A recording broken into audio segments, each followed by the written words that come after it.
যার কারণে পোশাক নেই, আল্লাহর প্রেমেই তাদেরকে মসজিদে নিয়ে গেছে। কথা বলেন ঠিক ছিল না? এরপরে আল্লাহর প্রেম, আল্লাহর ভালোবাসায় তাদেরকে মসজিদে নিয়ে গেছে। অথচ আপনাদের কথা কি বলবো, আমার কথাই আমি বলি।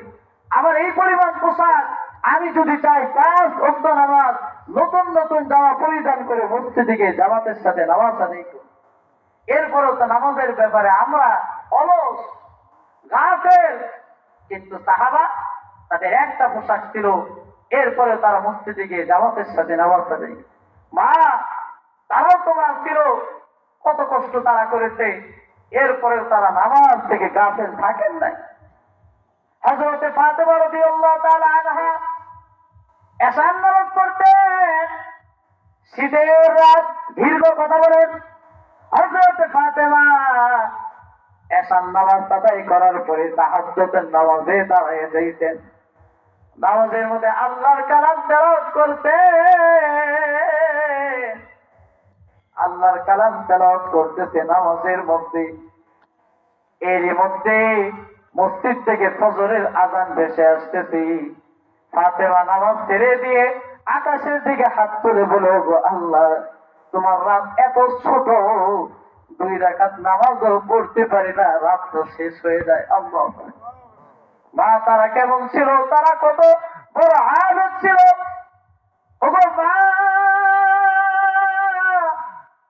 5 ওয়াক্ত নামাজ তো তারা পড়ছেই, তাহাজ্জুদের নামাজ তারা কেমন করে পড়ছে, কেমন আদায় করেছে, 2 রাকাত নামাজও শেষ হয় নাই। মসজিদ থেকে ফজরের আযান ভেসে আসতেছে, আর তুমি আর আমি সারা রাত ঘুমাইতেছি। ফজরের সময় মসজিদ থেকে এলান আসতেছি, মুয়াজ্জিন ডাকে না, আল্লাহ ডাকে। ও রতনপুরীর দক্ষিণ পাড়ার আব্দুর রহমান, আব্দুল্লাহ, আব্দুল কুদ্দুস ঘুম থেকে জাগো, আসসালাতু খায়রুম মিনান নাওম। ঘুম থেকে নামাজ পড়ো, বান্দা ওঠো ওঠো, আমি আল্লাহর কদমে সাজদায় পড়ে যাও। বান্দারে, আমি আল্লাহর কদমে যদি তুমি সাজদায় পড়ে যাও, দুনিয়া এবং দুনিয়ার চাইতে এটাও উত্তম। তোমার কি দরকার, কি চাওয়া পাওয়া, আমি আল্লাহকে বলো, আমি আল্লাহ সমস্ত পাওয়া, সমস্ত চাওয়াকে পুরা করে দিব। আল্লাহু আকবার। সারা রাত ঘুম পারি, ঘুমের জগৎ তো মূলত কবর, দুনিয়া তো ঘুমানোর জায়গা না। হাদিস শরীফের মধ্যে এসেছে, ইমানদার বান্দা মারা যাবে, কবরে যাওয়ার পরে ফেরেশতারা প্রশ্ন করবে, জবান থেকে সঠিক উত্তর বের হবে।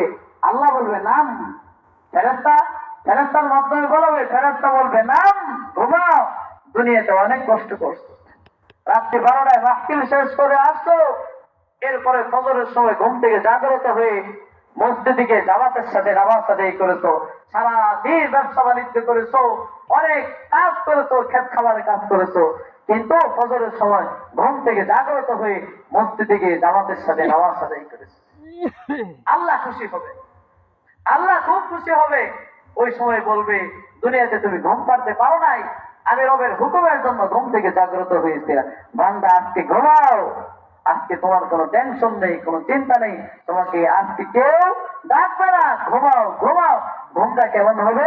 ইসরাফিল আলাইহিস সালাতু ওয়াস সালাম সিংহা যখন ফুৎকার দিবে কবর থেকে, তখন এই ঈমানদার বান্দা উঠবে, 2 হাত দ্বারায় তার চোখ এইভাবে মুছতে থাকবে, আর বলবে, ওয়াকালু ইয়া ওয়াইলানা মান বা'সানা, কে আমাকে ঘুম থেকে জাগ্রত করল, একটু আগে না ঘুমাইলাম। আল্লাহু আকবার।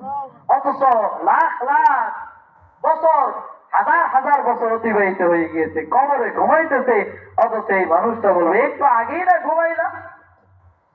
ঘুম পারবো না ইনশাআল্লাহ কবরের জগতে। কথা বলে, দুনিয়া ঘুমানোর জায়গা। আমি বলতেছিলাম, সাহাবাদের কাপড় ছিল না, কিন্তু তাদের অন্তরে আল্লাহ প্রেম ছিল, আল্লাহ ভয় ছিল, খাঁটি ঈমানদারের বৈশিষ্ট্য ছিল, যার কারণে খাবার নেই, পোশাক নেই, তাও মসজিদে যাইতেন। কথা বলেন। আল্লাহ নবী যে আব্দুল্লাহ আনসারীকে এই কথা বলে চলে আসতেছে, আল্লাহ নবী দেখি আব্দুল্লাহ আনসারীর ঘরের বারান্দায় 10 থেকে 12 বছরের একজন নাবালিগ শিকল দ্বারাই খুঁটির সাথে বেঁধে রেখেছি। আল্লাহ নবী দৃশ্য দেখে রাগান্বিত হয়ে বলতেছে, আব্দুল্লাহ আনসারী রে, তোর উত্তরে তো আমি খুশি হয়েছিলাম, কিন্তু এই বাচ্চার উপরে কি জন্য তুমি জুলুম করতেছো? আল্লাহু আকবার। কি জন্য জুলুম করতেছো? আব্দুল্লাহ আনসারী ডেকে বলে, ওগো সরকার,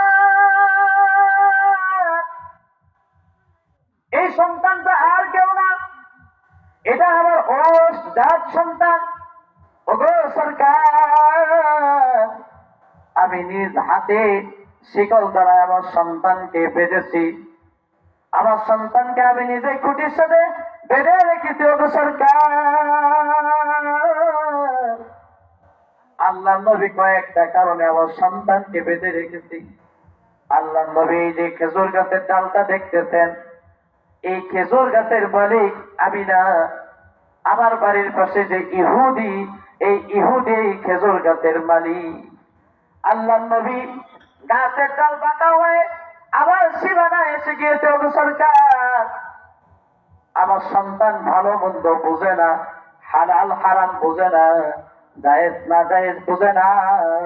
আমি আমার সন্তানকে দেখেছি, এই খেজুর গাছ থেকে যখন একটা পাকা খেজুর জমিনে পড়েছিল, আমার সন্তান ক্ষুধার জ্বালা সহ্য করতে না পেরে ওই খেজুরটা মুখে দিয়েছে। আল্লাহ নবী আমি দেখতে পেয়েছি ওই ইহুদি দৌড়ে এসে তার হাতের আঙ্গুল আমার সন্তানের মুখের মধ্যে ঢুকাইয়া দিয়ে ওই খেজুরটা বের করেছে। আল্লাহ নবী আমি পিতা হয়ে কেমন করে সহ্য করব? আল্লাহ নবী এটা আমি সহ্য করতে পারি নাই। আমার সামনে আমার সন্তানের মুখ থেকে ওই খেজুরটা বের করেছে ওই ইহুদি। আল্লাহ নবী আমি এটা সহ্য করতে পারি নাই। আল্লাহ নবী এই এক নম্বর কারণ। ওগো আল্লাহ নবী, আপনি আরো বলেছেন, কেউ যদি কারো মাল না খেয়ে খায়, কেউ যদি কারো সম্পদ না বলে ব্যবহার করে, এর নাম হচ্ছে চোরে। আর এই খেজুর গাছের মালিক যেহেতু ইহুদি, আমার সন্তান যদি এই খেজুর গাছের খেজুর খায়, তাহলে আমার সন্তান হবে চোর। আর আমি পিতার সামনে আমার সন্তান চুরি করবে, আমি পিতা হয়ে এটা সহ্য করতে পারবো না। এটা হচ্ছে 2 নম্বর কারণ। ওগো আল্লাহ নবী, আরেকটা হাদিস আমি শুনেছি, আল্লাহ নবী আপনি বলেছেন, লা তাদখুলুল জান্নাতা জাসাদুন হুসিয়া বিল হারাম। আল্লাহ নবী আপনি বলেছেন, যে ব্যক্তি হারাম খাবে, হারাম খাবার দ্বারায় যে ব্যক্তির দেহ লালিত পালিত হবে, ওগো সরকার, আপনি বলেছেন ওই দেহটা জান্নাতে যাবে না। আমার কলিজার টুকরা, আমার ঔরসজাত সন্তান, আমি তার খায়ের খা, আমি তার মঙ্গলকামী। আল্লাহ নবী এই যে ইহুদির বাগানের খেজুর আমার সন্তান খাবে, এই খাবারটা হারাম। আমার সন্তান এই হারাম খাবার যদি খায়, এর ফলে যদি আমার সন্তানের দেহে সামান্য একটু রক্ত গুস্ত যদি পারে, আমার সন্তান তো জান্নাতে যাইতে পারবে না, আমার সন্তান জাহান্নামী হবে। আমি পিতা হয়ে কেমন করে সহ্য করব? আমার সন্তান জাহান্নামের আগুনে দাও দাও করে জ্বলবে, আমি পিতা এটা মানতে পারি না। আমার সন্তান দুনিয়াতে সে যতই কষ্ট করুক, এরপরেও আমি আমার সন্তানের আখিরাতকে নষ্ট করতে পারবো না।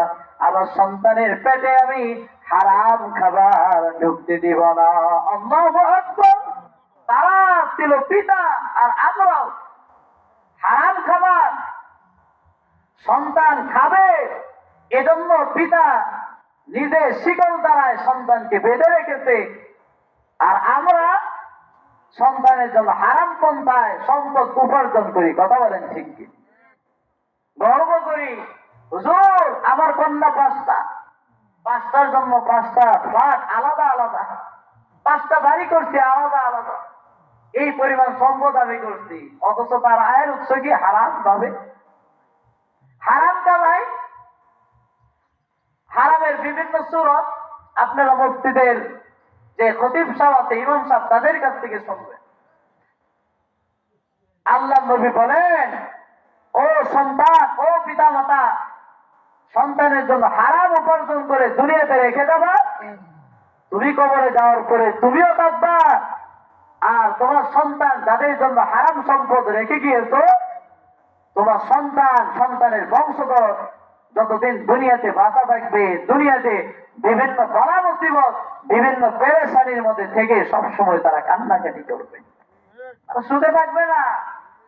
তুমি মনে করতেছো হারাম উপার্জন করতেছে আমার সন্তান সুখে থাকবে, না না। তো যাই হোক, ইমানদার বান্দার 4 নম্বর বৈশিষ্ট্য কি? যারা নামাজ কায়েম করবে। 5 নম্বর বৈশিষ্ট্য হবে